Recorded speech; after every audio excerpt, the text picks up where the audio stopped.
አሁን ላይ ፈቃደኛ አይደለሁም። እሱም ከራሱ ጋር ይሁን እኔም ከራሴ ጋር ልሆን ያለችው በዚህ ውሳኔዋ ደግሞ ጸንታለች። ዛሬ ቀን በጣም ደስተኛ ነኝ። ምክንያቱም ልጅ ሆኜ ከምፈልጋቸው ነገራቶች አንድ ነገር አሳክቼዋለሁ። ምክንያቱም አባትና እናትን መርዳት ማለት በጣም ትልቅ ነገርና ትልቅ ነገር ነው እና አሳክቼዋለሁ ብዬ አስባለሁ። ስላሽ ወዲህ በማላውቀው ነገር መፍቻ ተሰጥቶኝ ባዶ ቤት ውስጥ ጡጥ ማለት አስፈላጊ ነገር አይደለም። አባታችን ያወረሰን የመሬቱ ውርስ የብር ውርስ ሳይሆን ያኛው ውርስ አውርሶናልና አባቴን በጣም እወዳለሁ። ሺህ ዓመት ኖርልኝ። እናቴም እንደዛው በጣም እወድሽ። ያለ እናንተ ዝምድና ምንም ነገር የለምና እወዳችኋለሁ፣ አከብራችኋለሁ። ሰላም ሰላም ሰላም! ወንድም የተከበራችሁ የኛ ፋሚሊዎች ውድ ቤተሰቦች እንዴት ናችሁ? እኔ አለሁ እግዚአብሔር ይመስገን። እናንተም በያላችሁበት ቸር ቆዩልኝ። ትናንትና ሁሉም ነገር እንዳያችሁት ነው። ይቅርታ ለማለት ሞክሬ ነበር፣ ሩታንም ለማሳመን ሞክሬ ነበር፣ የተቻለኝን አቅም ሞክሬ ነበር። ምክንያቱም አብርሃም መፍቻው የሰጠኝ ዳግመኛ ላይ መለስ ነው። ዳግመኛ ላይ መለስ ነበር መፍቻውን የሰጠኝ ወታጀራ ለመሄድ ማለት ነው። እና ሩታ ምን ቢላለች? አልታረቅም ብላለች። ብዙ ነገር ብያታለሁ። ለመከተል እኔና ቢራም ተከትለን ለማውራት ብዙ ነገር ሞክረናል። ግን በቃ ሩታ ፈቃደኛ አይደለችም። አሁን ላይ ፈቃደኛ አይደለች። በቃ አሁን ላይ ፈቃደኛ አይደለሁም። እሱም ከራሱ ጋር ይሁን እኔም ከራሴ ጋር ልሆን ያለችው በዚህ ውሳኔዋ ደግሞ ጸንታለች። ትናንትና በቃ እንደዛ ነበር እያለች የነበረው። ከዛ በላይ የሰው ልጅ አትለምኑም ማለት ከዛ በላይ እንዴት ነው የምትለምኑት? በእኔ ቦታ ብትሆኑ ይቅርታ ጠየቅኩኝ። በአብርሃም በእኔም ስም በሁላችንም ስም ይቅርታ ጠየቅኳት። በቃ ያለፈው ነገር አልፏል። አሁን ወደፊት እናስባልኩኝ። የተቻለኝን አቅም ሞከርኩኝ፣ ግን እሷ ልትረዳኝ አልቻለችም። ምንም የራሷ ስሜት እንጂ ወይም ደግሞ እሱም እንደዛው እና ከዚህ በላይ ምን ማድረግ እንዳለብኝ አላውቅም። በጣም ግራ ገብቶኛል። ቢታረቁና አንድ ላይ ቢሆኑ በጣም ደስተኛ ነኝ። በጣም ደስተኛ ነኝ። ምኞቴም ነው እና ብቻ አላውቅም። ግን አሁን ላይ ትናንትና ሩታ ያደረገችው ነገር ቢያንስ እሺ ብለን ወደ ቤት ብትገባ ኖሮ በጣም ደስ ይለን ነበር። እኔም አቤልም እሺ ብለን ወደ ቤት ገብታ ቢሆን ኖሮ በጣም ደስ ይለን ነበርና ጭራሽ ወዲህ በማላውቀው ነገር መፍቻ ተሰጥቶኝ ባዶ ቤት ውስጥ ጡጥ ማለት አስፈላጊ ነገር አይደለም። እና ወደ ፋሚሊዎች ዛሬ ግን የመጣሁላችሁ ለሱ ነገር አይደለም። ያው ዝም ብዬ ላንሰው በሚለው ነው እንጂ ዛሬ የመጣሁላችሁ በጣም ደስ የሚልና በህይወቴ ማሳካት የምፈልጋቸው ነገሮች ስላሳካሁት ነው። እና ዛሬ ወደ እናንተ የመጣሁላችሁ ቀጥታ ስገባ እንግዲህ ጋሼና እናቴ እስከዛሬ ምንም አድርጌላቸው አውቃለሁ፣ ግን ይሄን አክል በዚህ የወጣ ነገር አድርጌላቸው አላውቅም ነበር።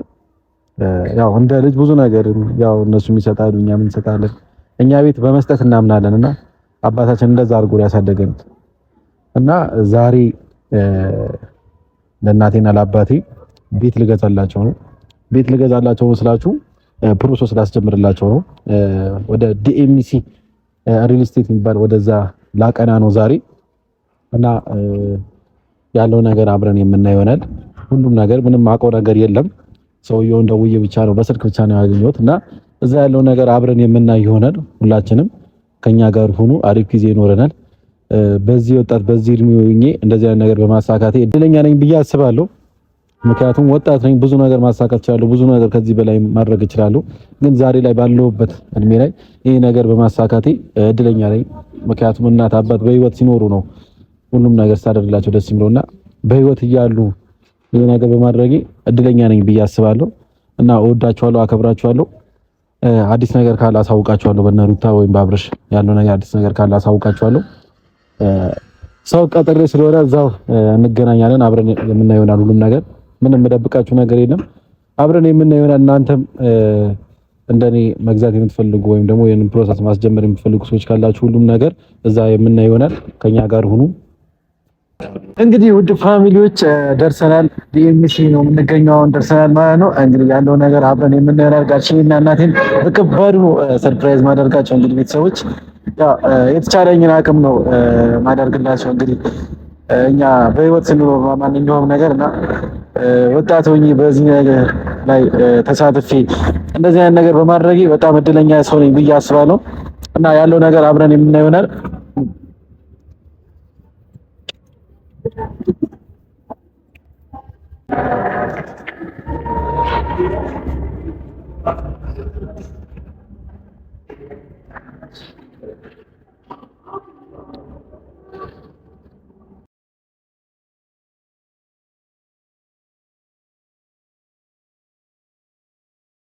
እንግዲህ ቤተሰቦች ደርሰናል። ቢሮአቸው የመሰለኝ ሰላም ሰላም የዓለም ሰንበር ቤት ነው።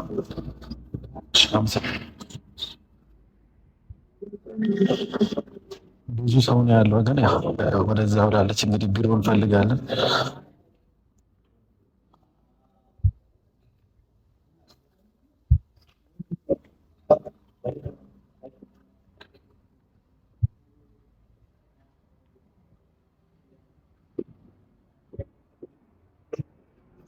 ሰላም ሰላም፣ መግባት ይቻላል?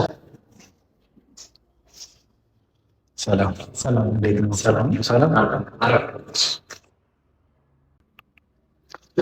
ሰላም ሰላም ብያለሁ። እንግዲህ ሰላም እንዴት ነው? እንኳን ደህና መጣህ። እንኳን ደህና ቆያችሁ። ሰላም እግዚአብሔር ይመስገን። ሰላም እንዴት ነህ? ምናልባት ካላወቅን ኤፍሬም ይባላሉ። ኤፍሬም ተደዋውለናል። ኦኬ፣ እንዴት ነው መንገዱ? ምናምን አልጠፋም። ግልጽ የሆነ መንገድ አዲስ አበባ ላይ አንዳንድ መንገዶች ይላሉ፣ ያስቸግራሉ።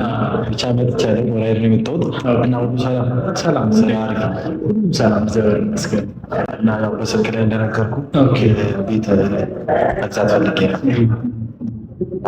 ለእኔ ሳይሆን እናቴና ለአባቴ ነው መግዛት የፈለኩት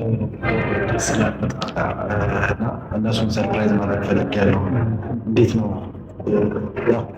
ኢትዮጵያ ውስጥ ወደሚታወቃል ብዬ የመጣሁት ዲኤምሲ። አብዛኛው ሰው እንደዚህ ሪል ስቴት ምናምን መግዛት ሲፈልግ ወደ ዲኤምሲ ነው የሚመጣውና እኔም ዛሬ ያቀናሁት ወደ እናንተ ነው። በጣም ጥሩ እውነት። በዚህ እድሜ ለእናት ለአባት እንዲማሰብ በጣም ሰርፕራይዝ አድርገኛል። እኔ ራሱ በጣም ደስ ይላል። እንዳልከው ስለ ዲኤምሲ የተለያዩ ሶሻል ሚዲያዎች ላይ ይዘዋወራል። ብዙ ሰዎችም ትከታተላለህ ብዬ አስባለሁ። ዩቲዩብ ላይም እዛ ላይም ዘርፍ ላይ እንደምሰራ መጠን ብዙ አርቲስቶች፣ ዩቲዩበሮች ለእናት ለአባቶቻቸው ለዘመዶቻቸው አልፎም ተርፎም ደግሞ እንደዚሁ አቅም ለሌላቸውም ደግሞ ሲረዱ ይታያልም አድርገናል ከዚህ በፊት ማለት። ዲኤምሲም ሰርፕራይዝም ያደረጋቸው ሰዎች አሉ። ሰው ጠቅላላ አድርጌ ስለ ዲኤምሲ መረጃ ሰጣለሁ። ዲኤምሲ ከስሙ ስንነሳ ዳንኤል ማሞ ኮንስትራክሽን ይባላል። በኮንስትራክሽን ስራ ወደ 28 ዓመታት ያለው የቆየው በስሩ ወደ 6 የሚደርሱ ሲስተር ካምፓኒዎች አሉት። 28 ዓመታት ሲያልቆይ ብዙ ስራዎችን ሰርተዋል። ለአብነት ያህል አረሚያን ዩኒቨርሲቲ የሰራ ዲኤምሲ ነው። ሐዋሳን መንገድ የሰራ ዲኤምሲ ነው። እንደዚሁም አዲስ አበባ ላይ ከ50 በላይ ፕሮጀክቶችን ሰርቷል። አዲስ አበባ ሳይንስና ቴክኖሎጂ ዩኒቨርሲቲ ጨምሮ ወደ አማራ ክልል፣ ጋምቤላ፣ ደቡብ በጣም ብዙ ስራዎችን ሰርቷል። በአሁኑ ሰዓት ደግሞ ለቀምት ላይ ያለውን የአየር መንገድ ስራ የሚሰራ ይሄው ዲኤምሲ ነው ማለት ነው። ይህን የምለው በዋናነት ምንድነው ድርጅቱ አሁን የተፈጠረ ሳይሆን በጣም ብዙ ጊዜ የቆየ ሀገራችን ላይ የቆየ ድርጅት ስለሆነ ለመግለጽ ያህል ይህን ካልኩት ሳይታችን ይመስላል፣ ሪልስቴታችን አከፋፈሉ ይመስላል የሚለው በተወሰነ ደረጃ ግልጽ ስላለው ሳይታችን ደግሞ ራት መስቀል የሚል ያለ በኋላ ሄደን ይሆናል። ከዛ በተጨማሪም የመጀመሪያ አሁን አከፋፈላችን ስንመለከት መጀመሪያ የመጣሁት ምሳሌ ያው ቤተገዛ ነው የመጣሁት። ስለ ዲኤምሲ ምንም አውቀው ነገር የለም። አሁን ለምሳሌ አንድ ቤት ስገዛ ምን ያስፈልገኛል ወይም ደግሞ ምን ይጠበቅብኛል ማለት ቀጥታ ገዛ ነው የመጣሁት። ስለዚህ ምን እንደው ማድረግ ያለብኝ አንድ ቤት ለመግዛት? በጣም ጥሩ። የመጀመሪያው ቅድመ ክፍያ ነው። ቅድመ ክፍያችን እኛ አሁን ላይ 8% ቅድመ ክፍያ ነው። 8%ቱ አሁን ላይ 8% ነው የምናስከፍለው። ለምሳሌ ባለስንት መኝታ ነው ያንተ የፈለግከው? ስንት ይበቃቸዋል? ባለ አንድ አለን፣ ባለ 3 አለን፣ ባለ 4 አለን፣ ስቱዲዮ አለን፣ ሱቆችም አሉ ማለት በተለያዩ ካሬ አማራጭ ማለት ነው። እኔ እንደ አቅሜ ነው የምፈልገው። ባለ 4 ሊበዛብኝ ይችላል፣ ባለ 3 ሊበዛብኝ ይችላል። ባለ 2 ብነግርህ 99 ካሬውን ብንመለከት ያው ሰው እንደያሉ ማለት 99 ካሬ አለን፣ 126 ካሬ አለን፣ ባለ 2 መኝታ 134 አለን እያለ እስከ 148 ካሬ ድረስ አለን። ስለዚህ ያንተን መካከለኛ የሚባል 99 ካሬ ነው። በነገራችን ላይ ባለ 2 መኝታ ሲባል የሰራተኛ ማደሪያ ራሱን የቻለ ሻወር፣ ሽንት ቤት አለው፣ ስቶር አለው፣ ላውንደሪ አለው አዲሽናሊ ማለት ነው። ስለዚህ በጣም በቂ የሚባል ነው። ሞር ደግሞ በዲዛይን በደንብ አድርገን በኋላ ስክሪን ላይ የምናየው የቤቱ ሳምፕሉ ማለት ነው። ይሄ ጠቅላላ ዋጋው 7,746,354 ብር ነው። በነገራችን ላይ የመጣበት አጋጣሚ በጣም ቅናሽ ላይ የመጣ የሙስሊሞች ባህል አረፋን ምክንያት በማድረግ ከፍተኛ የሆነ ዲስካውንት አድርገን ነው። በካሬ 19,000 ብር ቅናሽ አድርጌ ነው የሸጥኩት። ወይም ድርጅቱ ለአንተ እየሸጠልህ ያለ በካሬ 19 ሺህ ብር ታስቦ ነው ማለት ነው። ይሄ ምናልባት ለአንተም እንደዚሁም ደግሞ ይሄን የሚመለከቱ ሰዎችም ቀድመው ለሚመጡ 20 ሰዎች ይሄን ዲስካውንት ማግኘት ይችላሉ በዚህ አጋጣሚ ማለት ነው። ቅድመ ክፍያው 919708 ብር ነው የሚሆነው። ይሄ ከአንተ ይጠበቃል ማለት ነው። ለሁለት መኝታ ለባለሁለት መኝታ። እሺ ከኔ የሚጠብቀው የመጀመሪያ ክፍያ ይሄ ነው። ከዛ በኋላ እንዴት ነው መክፈል የምችለው? መሀል ላይ ባቋረጥ እሱ ነገር ታሳቢ ያለው መሀል ላይ ባቋረጥ በጣም ጥሩ ጥያቄ ነው። የመጀመሪያው እንዳልኩ ይሄን ክፍያ አሁን ከከፈልኩ በኋላ ሌላውን ክፍያ እንደ ቤቱ ፕሮግረስ ነው። ቤቱ እያየ ነው የምትከፍለው። ቤቱ መስራቱን ቸክ እያደረግህ ነው የምትከፍለው። እየመጣ ወይም በስልክ የሚነገራል። ሁለተኛ ክፍያ ስትጠየቅ ቤቱ መስራቱን ቸክ አድርገህ ነው የምትከፍለው። ሳይሰራ ምንም አይነት ክፍያ አይጠበቅም ማለት ነው ከአንተ። ይሄን ከከፈልክ በኋላ መቼ ነው ቀጣይ የምትከፍለው? ከ8 ወር ከ9 ወር በኋላ ሁለተኛ ክፍያ 15% ይጠበቅብሃል። ነገር ግን አሁን ያንተ ጥያቄ በዋናነት ምንድን ነው?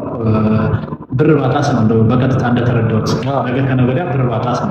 የመጀመሪያው ይሄን እንደከፈልክ ቤትን መሸጥ መለወጥ ትችላለህ ትርፋማ በምትሆንበት ሰዓት። አሁን 19 ሺህ ብር ቅናሽ አድርገናል ብያለሁ። ስለዚህ ቀጣይ ከ2 ሳምንት ከ3 ሳምንት በኋላ ቤትን ልሽጠውጥል በካሬ 19 ሺህ ብር ትርፋማ ሆነ ቤትን መሸጥ ትችላለህ። አንድ ከዛ በተጨማሪ ሌላ ሰው ማስተላለፍ ትችላለህ ለሶስተኛ ወገን። ሌላው የባንክ ብድር ራሱ ሪልስቴቱ አመቻችቷል። 40% ነው ከአንተ የሚጠበቅበት 60% ግን ሪልስቴቱ ስላመቻቸ 60% ቀስ እያልክ መክፈል ትችላለህ እስከ 30 ዓመት ድረስ ማለት ነው። ስለዚህ ከአንተ የሚጠበቅብን ስንቷ ናት? 40%። 40% ደግሞ በ2 ዓመት አሊያም በ3 ዓመት መክፈል የሚጠበቅብን ማለት ነው። ሌላው የእፎይታ ጊዜ ይባላል። እሱም የእፎይታ ጊዜ በመሀል ላይ ይሰጣል መክፈል ቢያቅት ማለት ነው። ይሄን ነው አከፋፈልን በተመለከተ የሚመስለው። ሌላኛው ጥያቄ ደግሞ ለምሳሌ የቤት ስገዛ የኔ አይደለም የእናትና አባቴ ነው። የስም ነገር ወይ ደግሞ የፊርማ ነገር እንዴት ነው? ኦኬ የመጀመሪያው እዚህ ሀገር ውስጥ ከሌሉ በውክልና ነው። ለአንተ ውክልና እነሱ ከሰጡ በእነሱ ስም ማድረግ ትችላለህ። አሊያም ለእነሱ አንተ ሰርፕራይዝ ማድረጋቸው ስላል በአንተ አድርገህ ሲመጡ በእነሱ ስም ማዛወር ትችላለህ። ይመሳለ ከዛ ውጭ ግን በዴችልም እዛው ሆነው እነሱ ወደኛ ፈርሞ መላክ ይችላሉ። ይሄ ግን ያንተ ሰርፕራይዝ ስለሆነ ይሄ አንተ መጨረስ ነው የሚቻለው። ለምን ግን አሁን ለምሳሌ እዚህ ወኪል ምንም የሌላቸው ሰዎች እዛው ውጭ ሆነው ውላቸውን መጨረስ ይችላሉ። ብራቸው ብሩን ወደኛ አካውንት ወደ ድርጅቱ አካውንት ያስገባሉ። እኛ ደግሞ በዴችል እንልክላቸዋለን። ፈርሞ እዛው ባሉበት ላይ መጨረስ ይችላሉ፣ ወይም የቤት ባለቤት መሆን ይችላሉ ማለት ነው። አንደኛ ነገር ዛሬ ካሜራሽ የምትወጥ ይህ ነገር ብቻዬን ዛሬ ካሜራ መጣች ነበር እና የሚወዱኝ ፋሚሊዎች አሉ እና እንደዚህ አይነት ነገር መግዛት የፈልጉ ሰዎች አሉ፣ ብዙ ሰዎች አሉ፣ የተለያዩ ሀገር የሚኖሩ ሰዎች አሉ እና እነሱስ እንዴት ነው? ምንድን ነው የሚጠበቅባቸው? አንድ ሪስቴት መግዛት ከፈለጉ ምን ማድረግ ነው የሚጠበቅባቸው? የመጀመሪያው ከዚህ በፊትም እንዳልኩ ብዙ አርቲስቶችን ዩቲዩበሮችን አሰርተናል እና በእነሱ ቃል የምንገባላቸው ነገር አለ። ስለዚህ ለአንተም የምንገባልህ ቃል የመጀመሪያው በእናንተ አማካኝነት ኤፍሬም ብለው ወደኛ ሪስቴት የሚመጡ አሊያም ደግሞ የአንተን ስም ሲደውሉ የእናንተን ስም ለሚያስመዘግቡ ጋሽዬ ብለው የሚያስመዘግቡትን አባቴን በጣም ስለሚወዱት የኔ ፋሚሊዎች እርግጠኛ ነኝ በጋሽዬ ስም ነው የሚገዙት። ጋሽዬ ብለው ወደኛ ድርጅት ሲመጡ ወይም ከታች ቢሮችን ላይ ሲገቡ ጋሽዬ የሚለውን ማሳወቅ አለባቸው። ወይም ለእኔ ደውለው ጋሽዬ የሚለው ላይ አይተን ነው ይሄን አይተን ነው ያዩበትን እንትን በትክክል ከተናገሩ ተጨማሪ ኦፈር እንሰጣቸዋለን ማለት ነው። ቅናሽ ያገኛሉ፣ ቅናሽ እንሰጣቸዋለን። ወይም ደግሞ ለእነዚህ ለ20 ሰዎች የተባለውን ቀድመን ለእነሱ እንሰጣቸዋለን። ይህን አድቫንቴጅ እንዳልኩ አሁን በእናንተ አማካኝነት ለሚመጡት ነው ይህን እያደረግ ያለ ማለት ነው። ስለዚህ እንደ ትልቅ እድል ነው። በነገራችን ላይ ተመልካቾችም ይህን እድል እንዳጋጣሚ ልትጠቀሙበት ይገባል ማለት እንደ ትልቅ እድል አይታችሁ ልትጠቀሙበት ይገባል። በዚህ አጋጣሚ ያሳስባቸዋለሁ። አከፋፈሉ እንዴት ነው የሚከፍሉት? አከፋፈሉ የመጀመሪያ ክፍያ 8% ነው፣ የቤቱ 8% የሚከፍሉት ማለት ነው። ከዛ ቀጣይ 15 3 ጊዜ 10 4 ጊዜ መጨረሻ ላይ 5% እንደሚሆን እንደ ቤቱ ፕሮግረስ 60% የባንክ ብድር ራሱ ሪስቴቱ አመቻችቷል። ፊርማ የሚባሉ ነገር ነው። እሱ አሁን ያሉት ወደ ውጭ ሀገር ላይ ናቸው። እንዴት ነው እዚህ ያለው ነገር ተማሪ የሚችሉት? የመጀመሪያው ውክልና ካለ በወኪላቸው አማካኝነት መጨረስ ይችላሉ። ከዛ ውጭ ግን በዲኤችኤል እንልክላቸዋለን እና እነሱ በድርጅቱ አካውንት አሊያም እዚህ ብር የሚያስገባላቸው ሰው ካለ እኛ በዲኤችኤል እንልክላቸዋለን። እዚህ ሆነው ውላቸውን ወይ ቤት ባለቤት ሆኑ ይችላሉ። ከዛ ውጭ ደግሞ እያንዳንዱን ነገር በቪዲዮ ኮል እናስረዳቸዋለን። ሁሉም ነገር ቤታቸውን እንደሚመስል ሳይትን እንደሚመስል በደንብ አድርገን በቪዲዮ ኮል ግልጽ በሆነ ነገር በማያሻማ ሁኔታ እናሳያቸዋለን ማለት ነው። እሺ፣ በጣም አመሰግናለሁ። እንግዲህ ፋሚሊዎች ሁላችሁም እየሰማችሁ ነው ብዬ ተስፋ አደርጋለሁ። ይህ ግን ላመጣችሁ ምክንያቱም በእኔ በኩል ምክንያቱ ሰዎች ሁላችሁም አስተያየት ተደርጉላችኋል እየተናገረ ነበርና ይህንን ደግሞ እድል መጠቀም ያለባችሁ አብዛኞቻችሁ እና በውስጥ መስመር እያወራችሁ ያላችሁ ሰዎች አላችሁ። እንዴት ቤት መግዛት እችላለሁ፣ ቤት አዲስ አበባ ውስጥ ወይስ ክፍለ ሀገር ውስጥ ቤት ነው ያላችሁ ያላችሁ ሰዎች ነበራችሁ እና ይህንን እድል መጡላቸው። በዚህ እድል ተሳትፋችሁ አሪፍ ነገር ወይም ደግሞ ንብረት ነው መሬት የመሰለ ደግሞ ንብረት የትም የለም እና እንዴት ይዞ ጠይቃቸዋለሁ።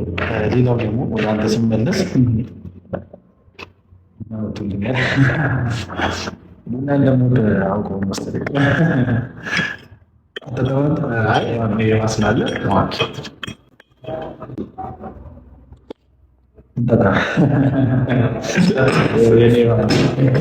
እና ማማከር ይቻላል። እንዳልኳችሁ ትችላ መጥቼ ዛሬ ብዙ ነገር አማክሮኛል።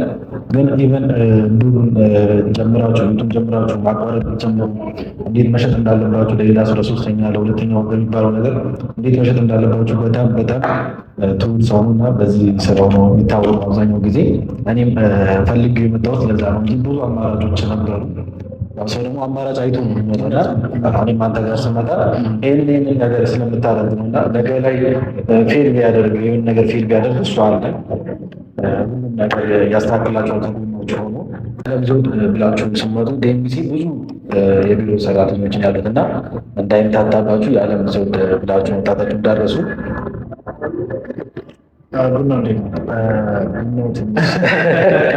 ያመረግናል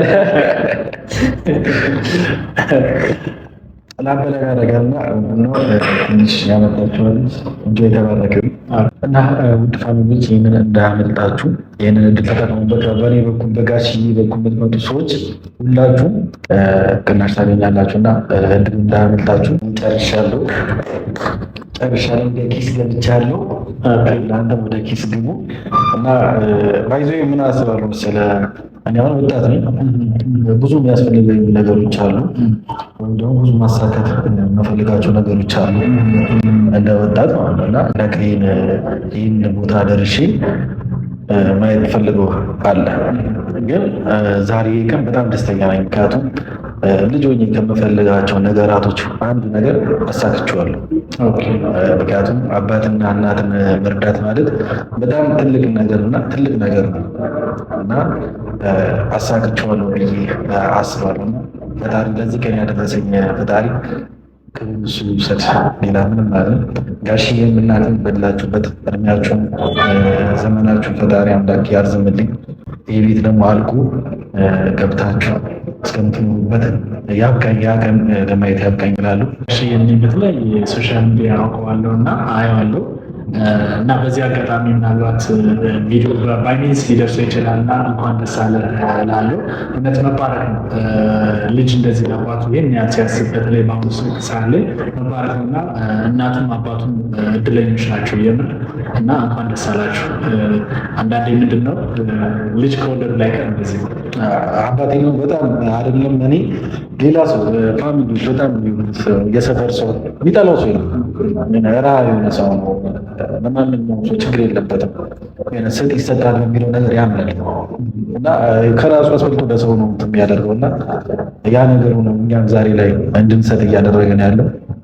እዚህም አዲስ አበባ መተን ብዙ ነገሮችን አድርገናል፣ ለሰዎች ረድተናል እና ብዙ ነገር ነው አባታችን ያወረሰን። የመሬት ውርስ የብር ውርስ ሳይሆን የአይምሮ ውርስ አውርሶናል እና አባቴ በጣም እወድሃለሁ። 1000 ዓመት ኖርልኝ። እናቴ እንደዚያው በጣም የምወድሽ ያለ እናንተ ዘመድና ምንም ነገር የለምና እወዳቸዋለሁ፣ አከብራቸዋለሁ። የመኖሬ ምክንያት ናቸውና እና ንገረኝና ወደዛ እንሂድ። ንገረኝ አካውንት 1000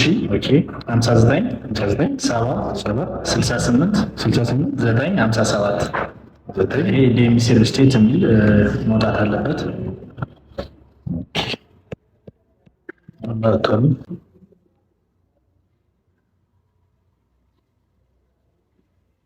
ያው ስክሪንሾት ማንሳት ከፈለግ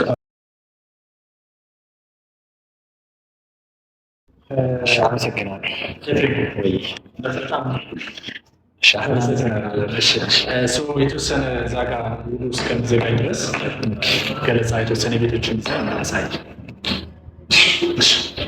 አጠቃላይ እዚህ ጋር የተወሰነ ስለ ኮምፓውንዱ ገለጻ አረግላለሁ። ወደ 65395 ካሬ ላይ ያረፈ ሰፊ መንደር ነው ዲኤምሲ እያስገነባ ያለው። ለቡ መብራት መስቀለኛው ላይ ነው። ይሄ መስቀለኛው ነው።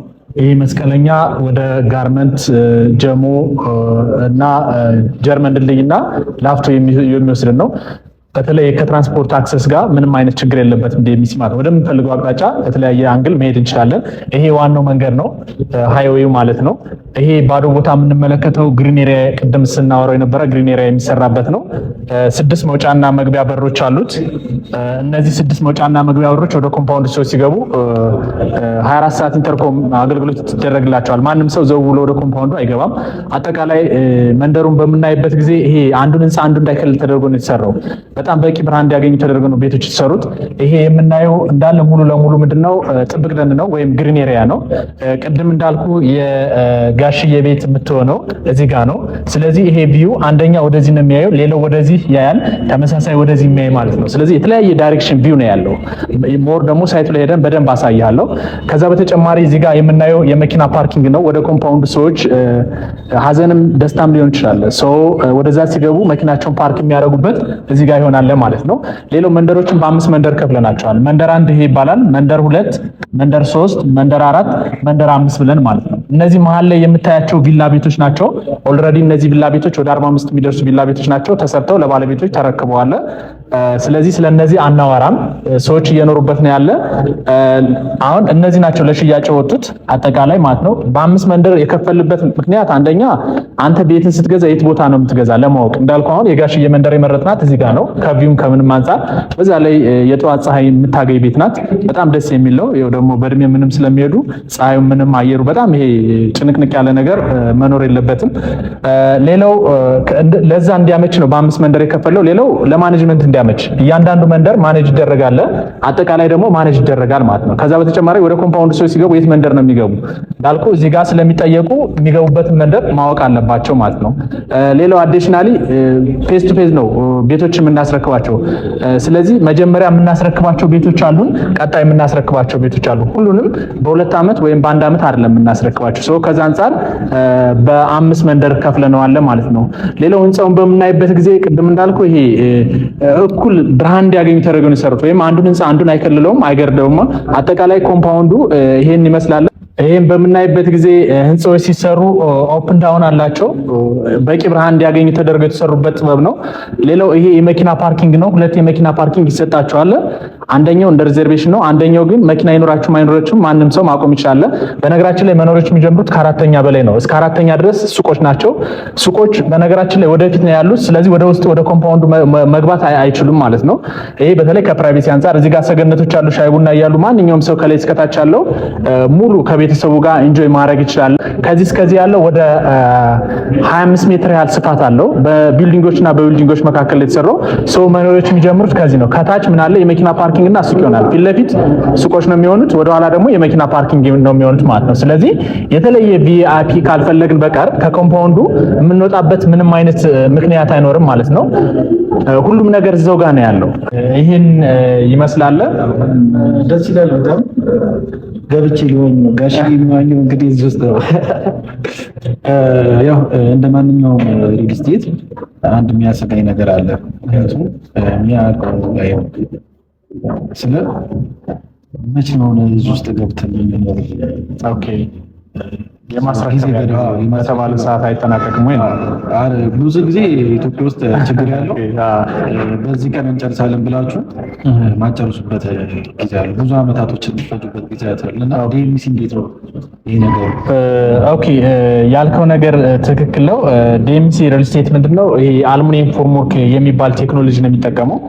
ስለዚህ ይህን አልሙኒየም ፎርምወርክ ቴክኖሎጂ ደግሞ በተባለው ሰዓትና ጊዜ በቀላሉ እንዲሰራ የሚያደርገን ወይም የሚረዳን እንትን ነው ማለት ነው። ስለዚህ ይሄ የማስረከቢያ ጊዜው ብዙም የሚያሳስብ አይደለም። አልሙኒየም ፎርምወርክ ቴክኖሎጂ ማለት አብዛኛው ሰው እውቅና ይኖረዋል ብዬ አስባለሁ፣ ደግሞም አለው። ነገር ግን አንዳንዶች ግን የሚገጣጠም ቤት ብለው ነው የሚያስቡት። የሚገጣጠም ቤት ማለት አይደለም፣ አልሙኒየም ሞልድ ማድረጊያ ነው። ስለዚህ በጣም ፍጥነት፣ ጥራት አለው ማለት ነው። ስለዚህ ያን ቴክኖሎጂ ስለምንጠቀም ጊዜው ይሄን ያህልም እንዳያሳስብ። ከዛ ውጭ ደግሞ እንዳልኩ ከአቅም አኳያ ብናይ እንኳን በስሩ ላይ ወደ 6 የሚደርሱ ሲስተር ካምፓኒዎች አሉት በስሩ ማለት ነው። 28 ዓመት ያህል ልምድ አለው። ይሄ በፋውንዴሽን ስራ ደግሞ ስፔሻላይዝድ ነው። ስለዚህ ይሄን ያህል የሚያሳስብ አይደለም። ከጋሽ ጋር እንዳትጋጩ። ምንም ችግር የለውም። ያ አሁን እየተሰራ ያለው ቦታ ማየት ይችላል። ይሄን ቦታውን በቃ ሄደን በአካል እናየዋለን። ግን የመጨረሻችን የቤቱን ዲዛይን ላሳይና ያንተ የጋሽዬ ቤት ምን ይመስላል የሚለውን አሳይና ቀጣይ እንሄዳለን ማለት ነው። አሁን ያንተ ቤት የተመረጠችው ይችላል። ባለ 2 መኝታው ይሄ ነው የተመረጠው። ገና ስንገባ ይሄ ኮሊደራችን ነው ብለን ብናስብ መግቢያችን ይሄ ነው። ስንገባ ገና እዚህ ጋር ስካርፓችን፣ ቦርሳችን፣ ጓዛችን አቃለን ነው እንገባ። ኩፍያችንን፣ ካቦርታችንን እዚህ ጋር እንጠልጥለን እንገባለን። ወደዚህ ስንሄድ እዚህ ጋር ምን አለን? ላውንደሪ ክላስ አለን። ቀጣይ ወደዚህ ስንሄድ ስቶር አለን።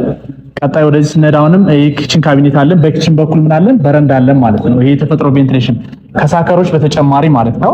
ለምሳሌ ጭሳጭስ ነገር ሲኖር ምንድነው በረንዳ ላይ እናረጋለን ማለት ነው። ቀጣይ ወደዚህ ስንገባ ደግሞ እዚህ ጋር ደግሞ ምን አለ? የሰራተኛ መኝታ እስከ ሻወር ሽንት ቤቱ ራሱን ይቻላል። ቀጣይ ወደዚህ ስንሄድ ይሄ ምንድነው? ሎቢ ነው። ቤታችን ላይ በምርጫ ነው የምንንቀሳቀሰው የት እንሄድ የሚለው ማለት ነው። ወደዚህ ስንሄድ ሳሎን አለን። በሳሎን ላይ በረንዳ አለን። ጋሽዬ እዚህ ጋር ቁጭ ብለው መጽሐፋቸውን ማንበብ ይችላሉ። እንደዚህም ደግሞ መጻፍ ይችላሉ ማለት ነው። በጣም ነፋሻማ ቪው የምታየው ነው። ሙሉ ከተማው እንዳልኩ ግሪን ኤር የምታይበት። አዎ ይሄ በረንዳችን ነው። ወደዚህ ስንሄድ ኮመን ሻወር ሽንት ቤት አለን። ይሄን ኮመን ሻወር ሽንት ቤት የሚጠቀሙበት አንዱ መኝታ ቤትና ሳሎን ነው። አሁንም ወደዚህ ስንሄድ በዚህ መኝታ ቤት አንድ መኝታ ቤት ይኖረናል። የልጆች መኝታ ቤት ማለት ነው። በዚህ ብርሃን ይገባል። ቀጣይ ወደዚህ ስንሄድ ዋናው ማስተር ቤድሩሙ እስከ ሻወር ሽንት ቤቱ ድረስ አለ። አሁንም ብርሃን በዚህ ይገባል ማለት ነው። አሁን እዚህ ጋር ለየት የሚያደርገው ምንድነው? የቤቶቻችን ዲዛይን የተለመደው ትሬንድ ቤታችንን ከፍተን ስንገባ ብዙ ጊዜ የተለመደው ትሬንድ ሳሎን ነው። እዚህ ጋር ሳሎን አናይም። ምንም ነገር አይታየንም። ይሄ በተለይ ከፕራይቬሲ አንፃር። ሌላው መኝታ ቤት ለመግባት ሳሎን እንረግጣለን፣ ሳሎን ለመግባት መኝታ ቤት እንረግጣለን። የተለመደው ትሬንድ ይሄ ነው። አሁን ሳሎን ለብቻውን እዚህ ጋር ነው ያለ፣ መኝታ ቤቶች ደግሞ እዚህ ጋር ነው ያሉት እንዳለ ማለት ነው። ከዛ በተጨማሪ የሰራተኛዋ መኝታና ኪችኗ አንድ ራስን የቻለ ሰርቪስ ኳርተር ነው ማለት ነው። የሰራተኛው ቤት እኔ የሚመረጥ ኦኬ። ሌላ ይሄ አሁን የሰራተኛ መኝታውን በነገራችን ላይ ትክክል አልተሳሳትክም። ለእንግዳ ማረፊያ እንዲሆን ተደርጎ ነው የተሰራው እንደ ሶስተኛ መኝታ ቤት ማለት ነው። ራሱን የቻለ ሻወር ሽንት ቤት ስላለው ማለት ነው። ሶ ባለ 2 መኝታ ሳይሆን ተጨማሪ አዲሽናሊ የሰራተኛ መኝታ እስከ ሻወር ሽንት ቤቱ አለን፣ ስቶር አለን፣ ላውንደሪ አለን። ሌላው የተለያየ ቫኬሽን ልንሄድ ነው ብለን ካሰብን እዚህ መዝጋት እንችላለን ማለት ነው። ወደዚህ ሰራተኛዋ እንዳትንቀሳቀስ ማድረግ እንችላለን። ያ ማለት ሰራተኛዋን አገለላልት ማለት አይደለም። አንደኛ ፊት ለፊት ኪችኗና ማደሪያዋ ፊት ለፊት ስለሆነ ስራዋን ያቃልላታል። በአጠቃላይ የቤታችን ዲዛይን የባለ 2 መኝታ ይሄን ይመስላል። እንዴት አየው? በጣም ደስ ይላል። እግዚአብሔር በጣም ነው ደስ የሚለው።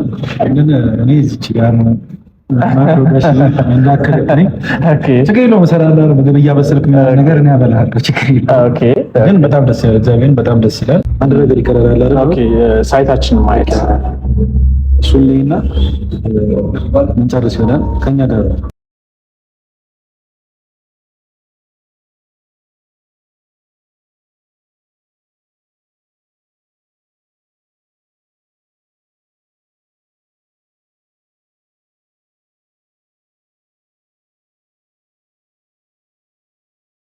ይሄ የመዋኛ ገንዳው አለ። በህንፃና በህንፃዎች መካከል የመዋኛ ገንዳው የሚለው የሚሰራው ይሄ ቪላ ቤቶች፣ እነዚህ ቪላ ቤቶች ናቸው። መዋኛ ገንዳ አለው፣ ስፓ አለው፣ ጅሞች፣ ላይብራሪ ብዙ ነገሮችን ያካተተ እንዳልኩ ደግሞ ግሪን ኤሪያ ያለው ያ ነው። ሞር ደግሞ ሳይት ላይ በደንብ እናየዋለን። ጠቅላላ ይህን ይመስላል። ሳምፕልም ይመስላል ለማየት ያለ አሳያችሁ እስካሁን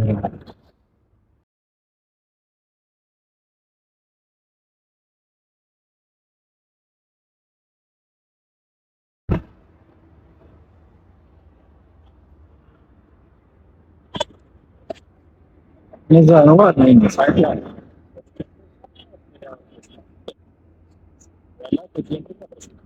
አጠቃላይ ይሄ ያው ለቡ መብራት መስቀለኛው የሚባለው ይሄ ነው። ቅድም ገለጻ ሳረግ የነበረው ማለት ነው። ይሄ ወደ ጀሞ አንድ ጀሞ ሁለት የሚወስድ ነው። ይሄ ጋርመንት ነው። ላፍቶ ነው። ወደዚህ ደግሞ ሜክሲኮ የሚወስድ ነው። ሜክሲኮ ምናልባት የ15 ደቂቃ ድራይቭ እያደረግን 10 ደቂቃ ድራይቭ እያደረግን ያለው ሳይታችን ከዚህ ጀምሮ ግሪኔሪዎች ደግሞ እንዳልኩ እነዚህና በዚህ ሳይድ አለ። እዛ ቆርቆሮ የታጠረ የለም እንዳለ ሙሉ ለሙሉ እሱ ግሪኔሪያ ነው የሚሆነው ማለት ነው። ይሄ ጥቅጥቅን ደግሞ ያልኩህ ወደዛ ነፋሻማ አየር ያልኩህ ወደዛ ነው የሚሆነው ማለት ነው። ስለዚህ አሁን ጋሽዬ ወደዛ ማየት ይችላል። የሚገዛው ይሄ ግሪኔሪውን ማየት ይችላል። ሙሉ ለሙሉ ደግሞ ከተማውንም ማየት ይችላል ማለት ነው። ሞር ደግሞ ሳይት ላይ በደንብ ውስጥ ላይ ስለምንጎበኝ እንዴት አየው? አሪፍ ነው በጣም ውድ ፋሚሊዎች፣ እንዴት አያችሁት? ቦታው ያረፈው ቦታው በጣም ደስ የሚል ቦታ ነው። ምክንያቱም ወደ ፈለጋችሁት አቅጣጫ መሄድ ትችላላችሁ እና ደስ ይላል። ተጨማሪ እነዚህ አራት ናቸው። እነዚህ ደግሞ የሰው ናቸው። ያንኛው የቃ ነው። ለምታያቸው ስፋታቸው በዚህ ያህል ደረጃ ይደርሳል። ይሄን ይመስላል። አጣ ደግሞ በዛኛው ሳይድ ያለው እና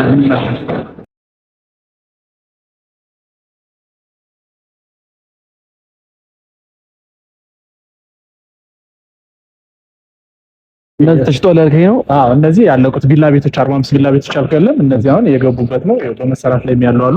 አጠቃላይ ኮምፓውንድ እንግዲህ ይሄን ይመስላል ማለት ነው። በጣም ደስ ይላል። በጣም ነው የሚያምሩት። ከዛ ጀምሮ እዛ ገና ፊት ደግሞ ሌላ ደግሞ መንደር አንድ የሚባለውን ደግሞ እናያለን። ረጅም ነው በጣም ግን እነዚህ ቪላ ቤቶቹ በጣም ነው የሚያምሩት። ቪላ ቤቶች ሰዎች እየኖሩበት ነው ያለ። እንደዚህም ደግሞ በመግባት ላይ ፕሮሰስ ላይ ያሉ ሰዎች አሉ ማለት ነው። እንዳልኩ መኪናቸውን አሉ በአንድ በር በአንድ እዚህ ጋር ፓርክ ማድረግ ይችላሉ። ወደ ኮምፓውንድ የሚገቡት ማለት ነው። የእናንተ አንደርግራውንድ መኪናቸው ፓርክ የምታደርጉት በጣም ደስ ይላል። በጣም ነው የሚያምሩት።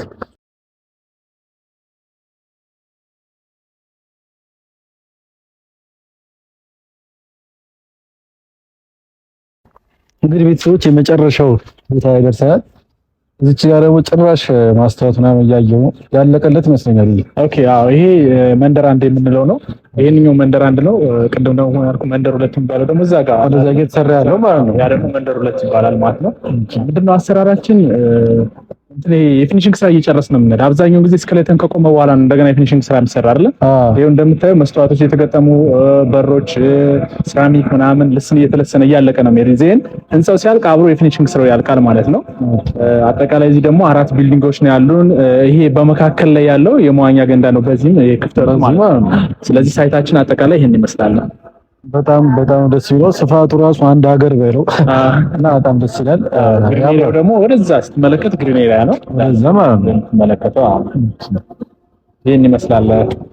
እና ስለነበረን ጊዜ እጅግ አድርጌ አመሰግናለሁ። እንዴት ነው ሳይቱን ወደድከው? ሳይቱ በጣም ነው ደስ የሚለው፣ ያምራሉ። ይበልጥ ደግሞ በደንብ አልቆለት ለማየት ያብቃን ማንተም። ኦኬ እና ደስ ይላሉ።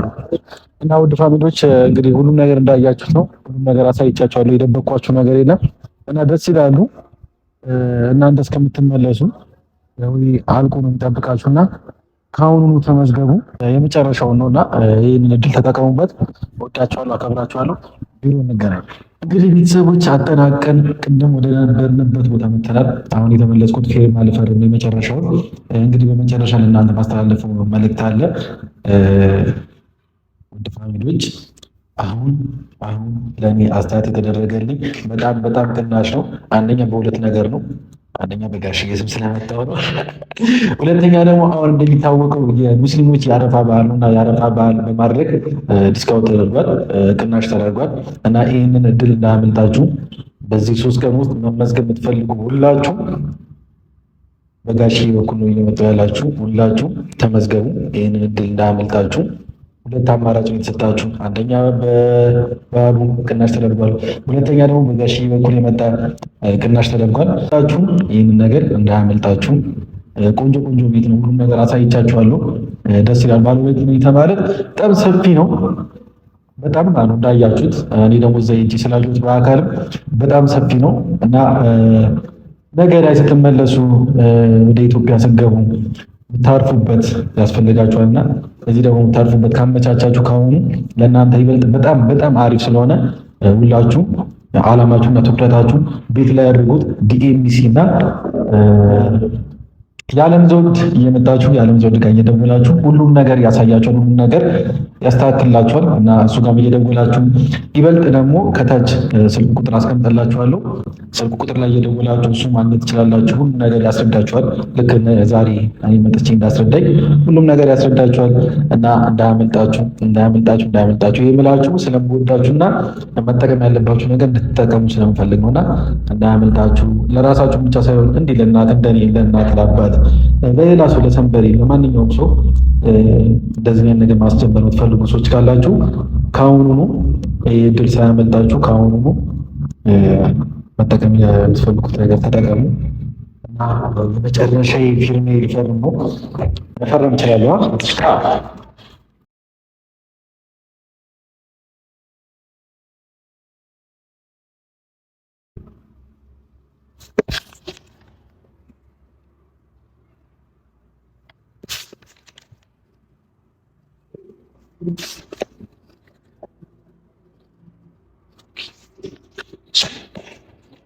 አመሰግናለሁ። በጣም ደስ ብሎኛል። እውነት ኤፍሬም እንዳንተ አይነት ልጆችን በጣም ያብዛቸው። ሙሉ ልጆች ሙሉ ሜጀር ነው ፋሚሊዎች የነበረን ቆይታ ይህንን ይመስል ነበር። ከልብ አመሰግናለሁ። አንተንም አመሰግናለሁ ከልብ። እንግዲህ ቤተሰቦች በመጀመሪያ ግን እስካሁን የረሳሁት ነገር አለ። ለእስልምና ተከታዮች እንኳን ለአረፋ በዓል በሰላም አደረሳችሁ። እስካሁን ረስቼዋለሁ አላልናቸው ነበር እና እንኳን አደረሳችሁ። በዓሉ የሰላም የፍቅር የጤና ያርግላችሁ። በያላችሁ በሰላማችሁ ብዝት ይበልን። በዓሉን በሰላም በፍቅር አሳልፉት። እንግዲህ ግን አሁንም በመጨረሻ የምናገራችሁ ነገር ይህ እድል እንዳያመልጣችሁ። ለአረፋ ተብሎ ብዙ ነገር የተቀነሰው እና ያለመታጠ እየመጣችሁ መመዝገብ ትችላላችሁ። ፕሮሰሱን መጀመር ትችላላችሁ። ልክ እኔ እንደጀመርኩት መጀመር ትችላላችሁ። ወዳችኋለሁ፣ አከብራችኋለሁ።